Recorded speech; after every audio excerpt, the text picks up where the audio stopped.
Boa noite, igreja. Tudo bem com vocês? Que a graça e a paz do nosso Senhor sejam reais, sejam suficientes na sua vida. Amém? Eu estou muito feliz de estar aqui com você nessa noite e eu quero compartilhar uma palavra ao seu coração, uma palavra que eu acredito que vem do coração de Deus para todos nós. É algo que Deus falou ao meu coração, que Deus vem me ministrando e eu queria compartilhar com você. Como que está aí a temperatura onde você está? Você tem um ar-condicionado? Ou você tem um ventilador? Eu sou feliz que aqui nós temos um ventilador e ele é suficiente para nós. Amém?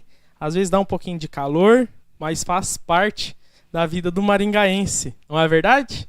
E nós estamos muito felizes com esse tempo novo. Feche os seus olhos, vamos ter mais uma palavra de oração. Senhor, em nome de Jesus, nós nos colocamos na sua presença. E nós dizemos, Senhor, que o Senhor é o nosso desejado. O Senhor, Pai, nós nunca cansamos de dizer que o Senhor é o nosso amado. E, Senhor, nós dizemos, nós queremos ouvir tudo aquilo que o Senhor quer nos ministrar. Tudo aquilo que o Senhor quer nos falar. Tudo aquilo, Senhor, que o Senhor tem para nós. Nós queremos sem exceção. E nós já dizemos sim, Senhor, a sua palavra nessa noite. Em nome de Jesus. Amém. Amém, meus queridos? Eu hoje enviei uma mensagem. Estou pedindo para colocar o ventilador direto aqui no meu rosto. Aqui já vai se para de suar. Estou suando um monte aqui, né? É bom eliminar as toxinas. Brincadeira. Eu enviei uma mensagem hoje à tarde para algumas pessoas e falando sobre a importância de nós sabermos que nosso Deus é geracional. Nessa semana nós estávamos tendo, eu e a Jéssica, um tempo de mesa com uma pessoa, né, um tempo de comunhão, e eu estava lembrando sobre nosso Deus, que ele é geracional, a maneira que nosso Deus trabalha, a maneira como o nosso Deus é, sobre a pessoa do Espírito Santo. Então nós falamos um tempo sobre a característica de Deus, um dos atributos de Deus, que nosso Deus é um Deus geracional. Esse é o tema da nossa mensagem nessa noite. Se você estiver anotando, se você estiver gravando, Deus é um Pai, é um Deus geracional. Então nós podemos olhar para a palavra e nós podemos perceber características de Deus. Nós podemos perceber na palavra do Senhor, essa aqui, ó, que está aqui na minha mão, ou que está no seu aplicativo, nós podemos perceber alguns atributos do nosso Deus. Nós podemos perceber a graça de Deus, que ela se manifestou em Jesus Cristo. A graça de Deus, ela nos convida a nós abandonarmos a nossa vida e aceitarmos a vida de Deus em nós. A graça também, um atributo de Deus, ela nos convida a dia após dia, um dia após o outro, negarmos as nossas vontades, encontrarmos forças. A graça nos dá força e para vivermos a vontade de Deus nas nossas vidas. A graça do Senhor, um atributo de quem Deus é, ela é indispensável desde o momento em que nós nos chegamos a Jesus até o último dia da nossa vida. Mas também nós percebemos que Deus, ele é um Deus geracional. Um dos atributos do nosso Senhor é que ele respeita, e muito mais do que respeitar, as gerações, de pai para filho, de mãe para filha, ou de pais para filhos, e Deus, ele tem nisso algo muito especial, um princípio, nós podemos perceber na palavra, um princípio geracional, e é isso que eu quero falar com você nessa noite de Santa Ceia. Amém? Então, se você está com a sua Bíblia, eu convido você a abrir sua Bíblia em Êxodo, capítulo 12, e Êxodo 12, do 1 em diante. Eu estou aqui com o celularzinho aqui acompanhando o que você está dizendo. Se alguém tiver alguma dúvida ou quiser falar algo, pode falar. Mas nós vamos ler vários textos. Então, Êxodo capítulo 12, do 1 em diante, diz assim: Então o Senhor disse a Moisés e a Arão no Egito: De agora em diante, este mês será para vocês o primeiro do ano. Anunciem a toda a comunidade de Israel que no 10º dia desse mês, cada família escolherá um cordeiro ou um cabrito para fazer um sacrifício. Um animal para cada casa. A família que for pequena demais para comer um animal inteiro, deverá compartilhá-lo com outra família da vizinhança. O animal será dividido de acordo com o número de pessoas e a quantidade que cada um puder comer. O animal escolhido deverá ser um cordeiro ou um cabrito, de 1 ano, sem defeito algum. Guardem bem o animal escolhido até a tarde do 14º dia do 1º mês.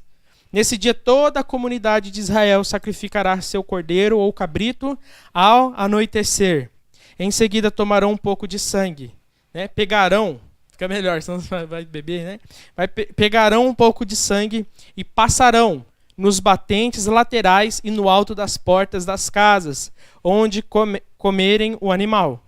Nessa mesma noite, assarão a carne no fogo e a comerão acompanhada de folhas verdes amargas e de pão sem fermento. Não comerão a carne crua nem cozida. O animal todo, incluindo a cabeça, as pernas e as vísceras, deverá ser assado no fogo. Não deixem sobras para a manhã seguinte. Queimem o que não for consumido antes do amanhecer. Versículo 11.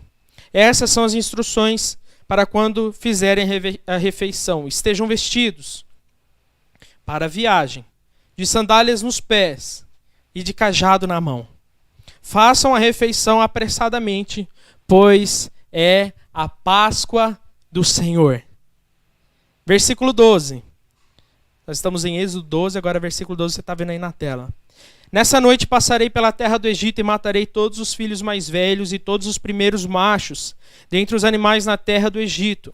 Executarei juízo sobre todos os deuses do Egito, pois eu sou o Senhor. Mas o sangue nos batentes das portas servirá de sinal e marcará as casas onde vocês estão. Quando eu vir o sangue, passarei por sobre aquela casa, e quando eu ferir a terra do Egito, a praga de morte não os tocará. Este será um dia a ser recordado. Todo ano, de geração em geração, vocês o celebrarão como festa especial para o Senhor.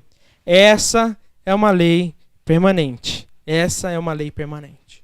Então, nós já oramos, vou dar sequência. Então nós vemos aqui nesse texto que o Senhor ele estabelece princípio, ele estabelece uma novidade, estabelece uma festa para o povo hebreu, que estava no Egito como escravo.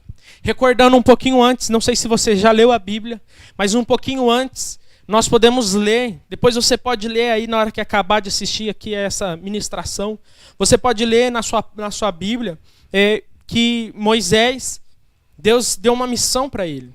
E a missão de Deus era, vai para o rei, vai para o faraó e diga que Deus está mandando libertar ao povo dele, ao povo de Israel. O Deus de Israel, ele está intervindo na história de Israel. E talvez você não saiba, mas Faraó, ele era um deus, ele era considerado uma pessoa divina. Então Faraó, ele diz, olha, então Moisés faz vários sinais que Deus manda ele fazer, e os magos de Faraó fazem sinais também. E isso quer dizer que então para Faraó, Deus de Israel, hoje o nosso Deus, o Pai de Jesus, o nosso Pai também, ele era mais um Deus, ele era comparável, ou a sua força poderia ser vencida por Faraó. Então essas eram as comparações. Hoje nós lemos as pragas e talvez nós vemos, puxa, por que o coração de Faraó se endurecia? Deus endureceu o coração de Faraó. Faraó não quis, mas se você for ver a história, Faraó, ele dizia, olha, esse Deus ele é fraquinho, eu sou no mínimo igual a esse Deus seu, Moisés. Então eu não vou liberar porque não tem problema nenhum, eu não vou sofrer. Mas então, estamos falando sobre Deus geracional. Eu vou dar um pause agora na história de Moisés, na história do povo no Egito, e eu vou voltar lá em Adão e Eva. Tudo bem? Já nós vamos voltar aqui nesse ponto. Dá uma segurada aí e vamos abrir um grande parênteses. Lá em Adão e Eva, Deus estabeleceu princípios para Adão e Eva em Gênesis 2,16. O Senhor falou, olha, eu estou estabelecendo alguns princípios aqui no jardim onde eu coloquei vocês. E nesse jardim tem regras, princípios. E eles vão reger a sua vida. E vocês não devem comer especificamente de duas árvores: a árvore do conhecimento do bem e do mal e a árvore da vida eterna. Então, tem toda a história de Eva, da serpente, de Adão, eles desrespeitam, e Deus disse assim: agora que o homem conhece o bem e o mal, vamos tirá-lo do jardim, porque senão ele vai comer a árvore da vida eterna. Essa árvore representava Jesus, não sei se você já parou para pensar nisso, mas a gente ainda não chegou lá. Deixa eu continuar aqui no geracional. E no geracional, então, Deus tira o homem e a mulher do jardim. Como consequência da desobediência, vem algumas penalidades, algumas coisas que eles estão colhendo pela desobediência. E se você ler em Gênesis capítulo 4, Caim ele se revolta com os princípios do Senhor. Caim não gostou porque o irmão dele, Abel, ofereceu um fruto melhor, ofereceu, na verdade, uma oferta melhor na perspectiva de Deus, não na perspectiva do homem. E então Abel teve a sua oferta aceita por Deus e Caim teve a sua oferta rejeitada. Então Caim se irou tanto com os princípios do Senhor e ele matou seu irmão. E Deus vem e diz assim: Caim, cadê seu irmão? E ele só fala: eu sou o cuidador do meu irmão, eu tenho que cuidar do meu irmão. Ele confronta Deus, né? Então, muitas vezes nós falamos: o homem perdeu totalmente o relacionamento com Deus quando saiu do jardim. Na verdade, ele perdeu a intimidade e, de alguns pontos de vista, sim, o relacionamento, mas Deus ainda vinha conversar com os filhos. Deus vinha se manifestar. Deus ele ainda se revelava àqueles homens. Então Caim, mesmo conhecendo a Deus, ele não gostou dos princípios e resolveu desobedecer também. Como consequência, sua geração foi amaldiçoada. Passou-se um tempo, então os homens se corromperam e Deus encontrou um homem. Eu falei esses dias sobre Noé. Um homem em meio a uma geração perdida que decidiu amar Jesus, que decidiu obedecer a Deus. Noé, ele não usou de desculpa, ele não falou assim: olha, ninguém acredita em Deus, então eu nem quero saber.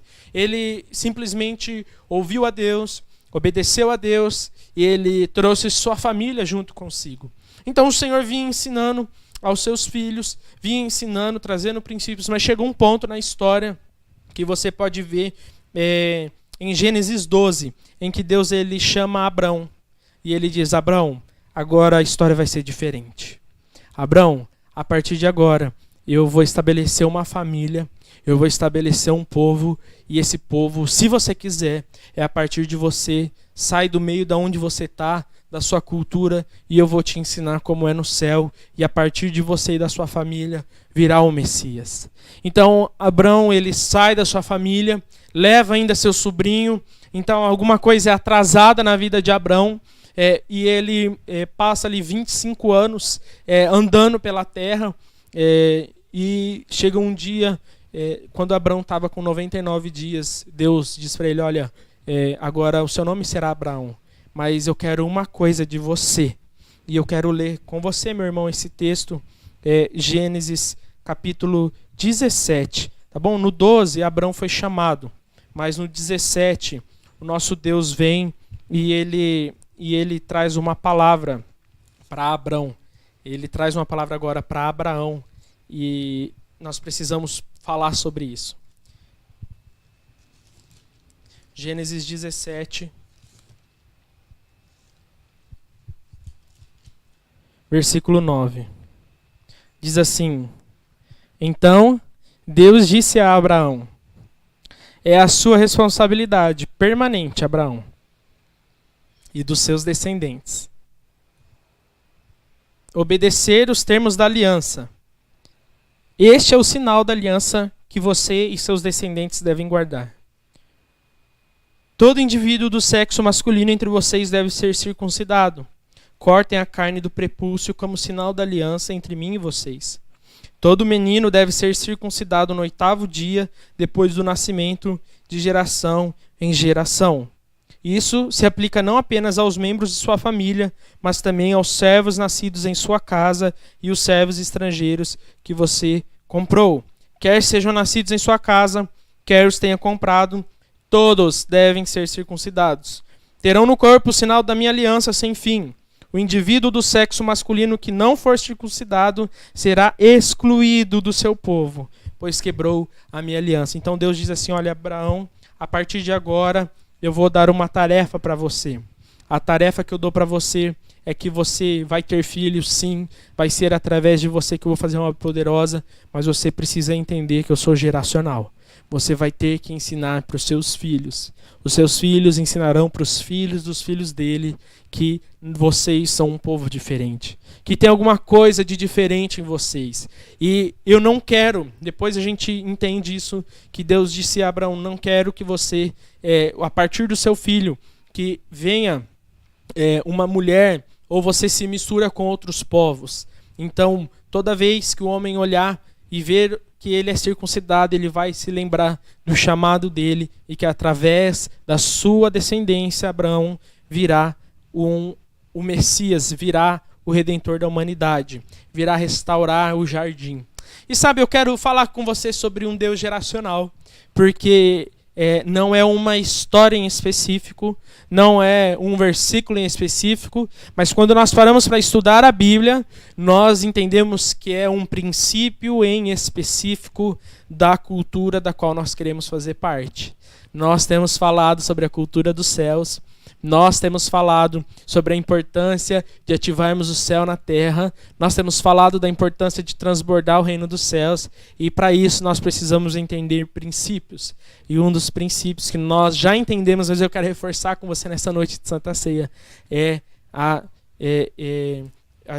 o que Deus é geracional. Eu já estou explicando ele, mas algo que eu quero também dizer para você é que essa transmissão de ensino, então, ela se torna uma característica do povo de Deus. Quando nós vamos para a época de Jesus, e Roma tomou conta do povo judeu, que Roma está transmitindo aos seus povos ali que estão sendo oprimidos. A sua cultura romana está transmitindo o seu modo de ser. Nós podemos ver que em Israel, ou melhor, que em Jerusalém, existe um povo que está lutando para manter a sua tradição, para manter os ensinos que aprenderam de seus pais, para manter o ensino que vem de gerações. Então nós vemos que eles cumpriram isso. Nós vemos que o povo judeu, eles aprenderam isso. E uma das características, né, do ensino é que o ensino do povo judeu era um ensino fantástico. As crianças tinham que decorar a Torá. A Torá são os primeiros 5 capítulos, livros da Bíblia. As crianças tinham que saber decor, porque era a história da família deles. Então, quando nós vamos para Moisés, e esse povo, depois de Abraão, veio Abraão, Isaac, Jacó, e o bisneto de Abraão, José, foi para o Egito, vendido, e lá então ele foi, na verdade, uma providência de Deus para que a família tivesse suprimento. Mas passou-se um tempo e eles esqueceram de ensinar. Eles esqueceram... na verdade, eles não se esqueceram de ensinar. Se eu disser isso, talvez eu seja muito rude, porque eles lembravam das tradições deles. Chegou até nós. Mas eles foram escravos por muito tempo. Na verdade, eles ensinavam, mas estavam muito distantes. Então, um dia, de repente, nós falamos muito sobre de repente, não é? E de repente, levanta-se Moisés. Detalhe que Moisés ficou 40 anos no deserto, sofrendo. Lá, ele fugido, e Deus chama ele no deserto. Então, ele vem, e agora nós voltamos na história de Faraó. E quando o Faraó fosse morrer, o primeiro filho dele, o primogênito, seria então quem assumiria o lugar de Faraó. E nós podemos ver que então Deus ele diz, olha, a única maneira de eu demonstrar, né, que eu sou Deus, demonstrando que a linhagem de Faraó não é linhagem de deuses, mas que eu sou o único Deus. E que já que ele não quer me ouvir, eu vou ter que mostrar o meu braço forte para resgatar o meu povo, porque eu tenho uma promessa com o meu povo. Então, algo que eu só quero abrir um parênteses, se Deus tem uma promessa para a sua vida, e na palavra nos mostram centenas de promessas, eu quero te dizer que Deus nunca se esqueceu, Deus nunca se atrasou, Deus nunca te deixou de lado, mas que existem processos que vão acontecendo para que a promessa seja efetivada, para que ela se materialize na sua vida e seja um de repente. Mas voltando de Deus ser geracional, Hoje muito ensinamento, né? Então por isso eu preciso que você preste bastante atenção. Quando Deus ele vai tirar o povo do Egito, ele dá um ensinamento específico, que é um ritual. Então aquele povo faz aquele ritual, eles repetem, mas talvez sem compreender o que aquele ritual significava. Mas eles estabelecem a Páscoa. Nós lemos como foi estabelecida a Páscoa. É a passagem do povo. Foi a noite em que o povo comeu um cordeiro, compartilhou em família, em comunhão, passou o sangue daquele cordeiro na porta da casa para que a casa não perecesse, que não entrasse o espírito da morte, para que eles tivessem vida. E eles comeram do pão sem fermento. E então, naquela noite, eles foram liberados para ir para o deserto. Se você for mais para frente em Samuel, capítulo 3, no versículo 13 em diante, você vai ver comigo que Deus ele dá um ponto final em outra história. Nós vamos falar agora um pouco sobre Eli. Eli, ele era um sacerdote, ele era descendente de Abraão e era uma linhagem que Deus estabeleceu como sacerdote. Já um povo estabelecido em uma terra, muitos anos depois. E o que acontece? Ele não ensinou seus filhos a temerem ao Senhor. E em 1 Samuel 3,13, Deus vai ter uma série de versículos, eu não vou ler para não tomar tempo, mas tem uma série de versículos que Deus diz para Eli: Eli, você não ensinou seus filhos a me honrarem, você não ensinou meus filhos a me respeitarem, você sabia que os seus filhos estavam me tratando sem honra, eles estavam me tratando de qualquer maneira, e eu separei a sua família, Eli, para me servir, eu separei para vocês serem diferentes, e sabe o que vai acontecer, Eli? A partir de hoje, então, a sua família não vai ser mais a família pelo qual eu vou falar, vou fazer coisas poderosas, e eu quero dizer que a partir de hoje já chega com você, Eli. E após um homem de Deus levar essa palavra para Eli, então Samuel, ele era um menino que crescia na igreja, vivia na igreja, e a mãe dele levou ele quando ele nasceu para a igreja, era uma promessa que ela fez, e ele cresceu na igreja, então de repente ele ouve alguém chamando ele à noite pelo nome dele: Samuel, Samuel, 3 vezes. Ele ouviu, foi para Eli, ele falou: vai dormir, ele nem se lembrava mais como Deus tratava as coisas. Na 4ª vez, na 3ª vez ele disse: olha, se Deus chamar você, se você ouvir essa voz pela 4ª vez, pode ser Deus. E era Deus, e Deus entregou a mesma palavra para Samuel. Samuel falou aquilo para Eli, e os filhos de Eli também morreram, foram mortos, e a partir de então, Samuel se levanta como um profeta, certo? E por que eu estou falando de geracional? Nós podemos ver que Eli, a última oportunidade que ele teve de ensinar, ele não ensinou seus filhos, mas ele ensinou aquele que estava crescendo dentro da casa do Senhor sobre sua responsabilidade. Ele ensinou Samuel a ouvir ao Senhor, mas não ensinou aos seus filhos sobre como honrar ao Senhor.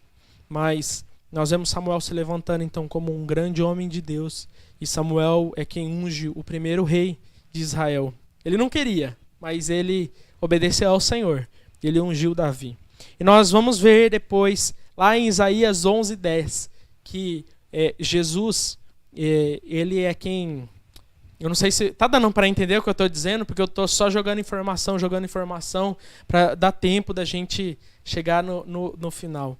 Mas Davi, então, Deus confirma com ele que o reinado dele vai ser até o filho dele, depois o filho do filho dele, que ele seria o rei, o escolhido para reinar o povo de Deus, já que o povo não queria ser reinado pelo próprio Deus, queria um rei, então ia ser através da família de Davi. Em Isaías 11 e também lá em Apocalipse nós vemos que Jesus é chamado como a raiz de Davi, ou seja, Davi é a representação, né, do reinado de Jesus. Mas vão passando então os filhos de Davi, vão vindo os tempos, até que chega o tempo onde Jesus nasce e ele foi ensinado, assim como eu falei para você agora há pouco, que ele tinha que decorar a Torá. Então ele foi crescendo, foi se tornando homem, ele fez 30 anos, participou dos processos que tinha que participar, ele esperou o seu tempo e ele, de repente, ele foi fazer a janta da Páscoa, a janta que Deus mandou através de Moisés. Eu quero ler com você esse trecho, Lucas 22, capítulo 11. Eu contei tudo isso para a gente chegar até esse ponto e é fundamental que nós entendamos toda essa palavra. Eu não sei quando você está ouvindo essa ministração, está assistindo ou está escutando, mas eu sei que tu vai te dar uma boa base para você entender o que Jesus vai fazer. Então, em Lucas capítulo 22, 11, quem está assistindo o vídeo está aí na sua tela, eu estou abrindo aqui.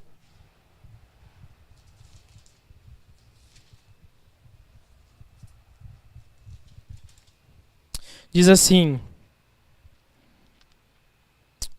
eu vou ler o 10. Perdão, porque assim, eu grifei, mas agora, para quem ainda não conhece a palavra do Senhor, é interessante que você conheça a história toda, certo? O 8 em diante, a Ellen, ela super ama quando eu troco a música em cima da hora, quando eu aumento um versículo. O pessoal da comunicação, falta só mandar flores.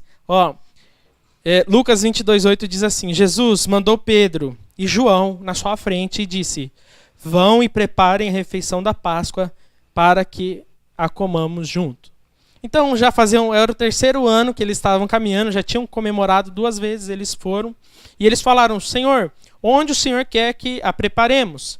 E ele respondeu, logo que vocês entrarem em Jerusalém, um homem carregando uma vasilha de água virá ao seu encontro. Sigam-no. Na casa onde ele entrar, digam ao dono, onde fica o aposento no qual comerei a refeição da Páscoa com meus discípulos. Ele os levará a uma sala grande no andar superior, que já está arrumada. Preparem ali a refeição. E eles foram e encontraram tudo como Jesus tinha dito, e ali prepararam a refeição da Páscoa. Eu nem quero comentar sobre esse homem que estava vindo, sobre aquele que preparou a mesa, porque quantas vezes eu vejo pessoas falando, o que eu estou fazendo não é importante, o que Deus me chamou para fazer não é tão importante quanto chamou fulano, e aqui a gente pode ver mesmo nos chamando, quando ele está mesmo na frente da obra, cada detalhe importa. Mas vamos dar sequência aqui, isso aqui é para a segunda do Examinando as Escrituras. Vamos lá. Então, no versículo 14, quando chegou a hora, Jesus e seus apóstolos tomaram lugar à mesa. Jesus disse, eu estava ansioso para comer a refeição da Páscoa com vocês antes do meu sofrimento. Então vamos lembrar qual que é a refeição da Páscoa? É aquela refeição que Moisés estabeleceu, que Deus trouxe. Então eles estavam geracionais, estavam ensinando. Eles cumpriam aquilo, lembrando de que Deus tirou eles com mão forte lá do Egito. E eles estavam cumprindo o que Deus pediu lá em Abraão. E aí nós vamos dar sequência aqui. Versículo 16, pois eu lhes digo que agora não voltarei a comê-la até que ela se cumpra no reino de Deus. Então tomou um cálice de vinho e agradeceu a Deus, depois disse, tomem isso e partilhem entre vocês, pois não beberei vinho outra vez até que venha o reino de Deus. Tomou o pão e agradeceu a Deus, depois partiu e deu aos discípulos dizendo, esse é o meu corpo, entregue por vocês, façam isso em memória de mim. Depois da ceia, Jesus tomou o cálice de vinho e disse, esse é o cálice da nova aliança, confirmada com meu sangue, que é derramado como sacrifício por vocês. E aí depois Jesus dá sequência, falando sobre Judas e sobre o traidor. E eu falei semana passada isso com algumas pessoas, na segunda-feira. Eu quero dizer para você, então, que quando Jesus está naquela santa ceia, quando ele está naquele momento com os discípulos, então ele descortina, ele tira dos olhos dos discípulos como uma venda e ele então mostra aos discípulos, na verdade, que aquilo que Deus estabeleceu lá em Moisés, que aquela representação do cordeiro que deveria ser morto, deveria ser entregue para que um povo fosse salvo, aquela representação de que o sangue deveria ser passado nas portas, na entrada da casa, deveria ser passado para que não houvesse morte, mas vida eterna. Jesus então ele tira uma cortina, ele tira a escama dos olhos dos discípulos para eles entenderem que, na verdade, Deus nunca esteve distante da história deles, que Deus nunca esteve longe da história do povo de Israel, que Deus nunca foi coadjuvante da minha história, que Deus nunca foi alguém que se esqueceu de você ou de mim, mas que em todo detalhe, que em todo tempo existiram processos, existiram rituais vindo de Deus, ou seja, existiram momentos em que o Senhor estabeleceu para que nós um dia olhássemos para tudo aquilo e ver que Ele desde sempre esteve cuidando da minha e da sua vida. O que eu quero dizer para você é que Deus estabeleceu em Abraão um formato que já é realidade no céu, que ele vinha fazendo, mas ele disse: Abraão, a partir de agora você vai ensinar. Então vem essa cultura e Jesus ele ensina para os discípulos, e a partir de então, quando Jesus ele se entrega o seu corpo, e ele se entrega na cruz, ele entrega o seu espírito e ele ressuscita, ele diz para os discípulos: agora não é só de Abraão, não é só dos filhos de Abraão, mas dos meus filhos vão ter que ensinar para os seus filhos. Os meus filhos, os filhos do Pai, os filhos da luz, que foram resgatados do pecado, que estavam mortos, que estavam à mercê, que eram escravos, como o povo era escravo no Egito, que eles estavam perdidos, que eles não tinham esperança de vida, aquelas pessoas que elas não tinham expectativa, mas que agora entenderam que eu sou o sangue que o povo passou na porta para proteger da morte, que se vocês passarem o meu sangue e entenderem o meu sacrifício, vocês terão vida independentemente das circunstâncias e vida eterna. Se vocês entenderem que eu sou o alimento, que eu sou o Cordeiro de Deus que tira o pecado do mundo, mas eu alimento, eu fortaleço vocês para saírem do pecado, para saírem do Egito, que eu sou o alimento que fortalece vocês para atravessarem o mar que vai estar fechado lá na frente. Se vocês entenderem isso, transmitam, ensinem, discipulem, passem à frente, porque essa obra não para por aqui. Na verdade, quando Jesus ele sobe aos céus e vem, os discípulos estão olhando para cima e dizendo: o que está acontecendo? De repente aparecem dois homens, dois anjos, e dizem: olha, agora é com vocês, agora Deus confiou o reino dos céus a vocês, vocês precisam se encher do Espírito, vocês precisam se encher da presença de Deus, vão e orem e busquem ao Senhor, porque é através de vocês que Deus fará uma obra poderosa. Então o que eu quero dizer para você hoje: estamos numa noite de Santa Ceia, estamos numa noite onde lembramos o sacrifício de Jesus, mas enquanto isso for um memorial apenas simbólico para você e não fizer um significado no seu coração, nada mudará na sua vida. Eu vejo um monte de pessoas dizendo: olha só, a Santa Ceia, ela é séria, a Santa Ceia, ela foi estabelecida por Jesus, a Santa Ceia foi estabelecida pelo nosso Senhor como um memorial, para fazer em memória dele, e ela pode nos transformar, mas pessoas que nem entenderam ou nem captaram essa mensagem de que agora isso é um memorial onde lembramos de quem Jesus é para nós. Algumas pessoas pensam que o pão, na hora que você vai comer o pão, se transforma no corpo de Jesus, ou que o pão, ele vai ser algo que vai, nossa, agora eu tomei uma poção mágica. Não, o que você precisa hoje parar para lembrar é que a sua vida e a minha vida só vai fazer sentido. A minha vida e a sua vida só vai ter forças. O nosso espírito só estará alimentado se Jesus for o Cordeiro vivo, o Cordeiro que esteve como morto, mas que está vivo, hoje está à direita de Deus Pai, intercedendo por nós, nosso único intercessor, que Ele é fonte de toda a nossa esperança, Ele é fonte de toda a nossa alegria, Ele é fonte de toda a nossa expectativa. Jesus, Ele é o começo das coisas, Ele estava representado lá na árvore no jardim, e Ele é o final das coisas, Ele é o sacrifício perfeito. É através de Jesus que eu e você temos paz com Deus, é através de Jesus que eu e você encontramos vida eterna, vida para sempre, vida de verdade. É em Jesus que eu e você encontramos sentido na nossa vida. Hoje é uma noite, nada mais, nada menos, para nós nos alegrarmos com isso, para nós nos lembrarmos disso e agradecermos ao Senhor, porque um dia estávamos como o povo no Egito, preso amordaçados lá, acorrentados, escravos. Nós estávamos presos no pecado, a nossa vida não fazia sentido. Talvez se a sua vida ainda não faz sentido, se você não consegue viver acima do pecado, mas o pecado ainda te domina, se os seus pensamentos ainda dominam a sua mente, se você ainda é oprimido, eu vejo muitas pessoas com medo, vivendo com medo do dia de amanhã, medo da morte. Eu quero te dizer, Jesus veio para que você tivesse vida eterna e vida de verdade. Você precisa conhecer a Jesus, o Cristo vivo que está se manifestando em nós. Amém? Será que eu e você podemos nos alegrar com isso? Será que eu e você podemos comemorar isso? Será que eu e você podemos manifestar esse atributo geracional de Deus e ensinarmos isso a todos os que conhecemos? Eu acredito que sim.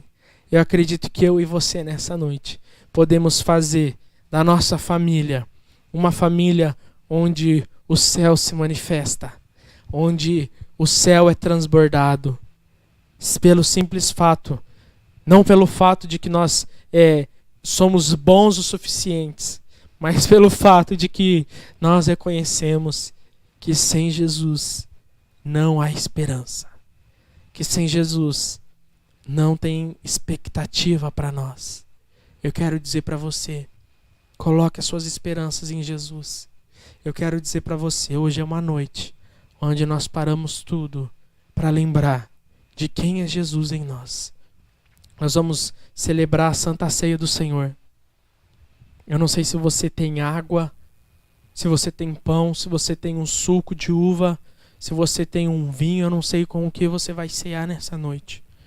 Mas esse pão, nós precisamos lembrar que aquele pão que o povo comia, eles sabiam, na hora que eles iam cear, eles sabiam que aquele pão era para eles lembrarem de que Deus resgatou eles. Esse pão depois tomou um novo sentido, é o corpo de Jesus. Deus se fez homem, habitou no meio de nós e Ele nos libertou do pecado. O pão tem um novo significado. O cálice, ele tem um novo significado. Não é mais o sangue que protegeu os primogênitos, os chefes de família dos israelitas. Não é mais o sangue que trouxe vida para o povo de Deus, que separou aquele que era daquele que não era. Mas o sangue agora, ele traz vida para nós. O sangue é o sangue de Jesus derramado em favor de nós. Nós não merecemos. Tem uma música que eu gosto muito, ela diz assim: graça, o que você fez? Você assassinou Jesus numa cruz. É triste demais pensar nisso, que ele precisou morrer para que eu tivesse vida. Mas a palavra diz que nós só conseguimos amar a ele porque ele nos amou primeiro. Eu não sei você, eu não consigo viver minha vida indiferente a essa obra de Jesus. Nós precisamos entender que o pão, nós precisamos entender que o cálice, eles não têm mais o mesmo significado que tinham para Moisés. Nós precisamos entender que isso é para nós lembrarmos que um dia você estava sentindo uma vontade de preencher o vazio no seu coração, com drogas, com bebidas, com vícios, com namorados, mas de repente Deus resolveu intervir na sua história. De repente Deus decidiu intervir no seu coração. Eu não sei se foi alguém que te chamou para ir numa célula. Eu não sei se foi alguém que te chamou para assistir um culto na igreja, um culto online. Eu não sei se foi a sua mãe que orou por você. Eu não sei quem foi que Deus usou para intervir na sua história. Mas eu quero te dizer, esse pão e esse cálice, eles nos lembram que nós estávamos mortos no pecado. E Deus nos amou quando nós não podíamos oferecer nada de bom para Ele. Estávamos afastados de Deus. E Deus decidiu nos amar. Não tínhamos qualquer condição de ter vida eterna. Muito pelo contrário, merecemos morte. Mas Jesus se tornou o sacrifício perfeito. E está hoje dizendo ao Pai, intercedendo por nós: olha, tá vendo o Vitor? Ele entendeu o meu sacrifício. Eu me entreguei em favor do Vitor e de muitos outros. Esse é o significado da Santa Ceia. Ela é um memorial. Hoje nós paramos tudo para dizer obrigado, Jesus. Obrigado, porque muitas vezes a gente se perde. Muitas vezes a gente está procurando coisas que nem fazem sentido no Evangelho. Muitas vezes a gente se esqueceu de quanto o Senhor tem transformado a nossa vida. Muitas vezes não temos sido geracionais, não temos levado adiante aquilo que chegou até nós. Mas hoje nós paramos tudo. Hoje, Senhor, nós paramos tudo para dizer obrigado pela sua obra. Obrigado pelo seu sacrifício. Obrigado porque estamos vivos de verdade. Obrigado porque temos vida eterna. Obrigado porque temos esperança de que um dia o Senhor virá nos buscar. E na eternidade passaremos o tempo todo, eterno, reinando ao seu lado, Jesus.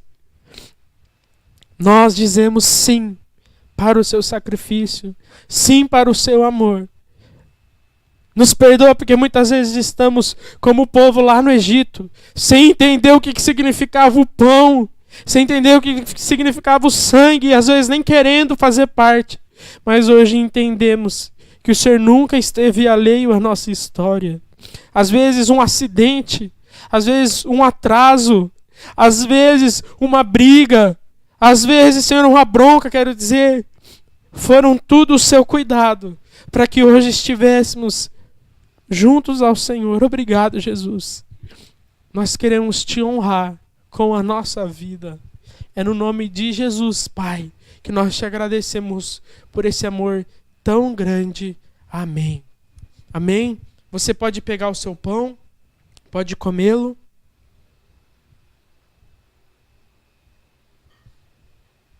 Pode tomar do cálice.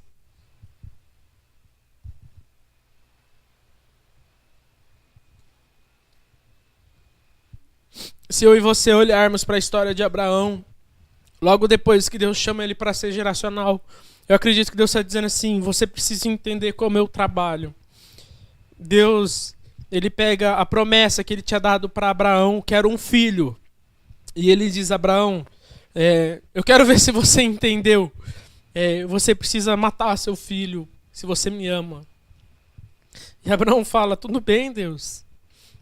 Eu vou matar ele. Quando Abraão vai matar, Deus fala: não, só estava provando o seu coração. Para ver se você ama esse povo que eu estou te dando, como eu amo o meu povo. A ponto de entregar seu próprio filho por algo maior. Meu irmão, eu e você precisamos, nessa semana, sermos geracionais. Nós precisamos viver tudo aquilo que Deus tem para nós. Nós precisamos amar a Jesus mais do que a nós mesmos. A minha oração é que Deus te fortaleça e te abençoe nesse novo tempo. Amém? Deus abençoe sua semana, o resto da sua noite.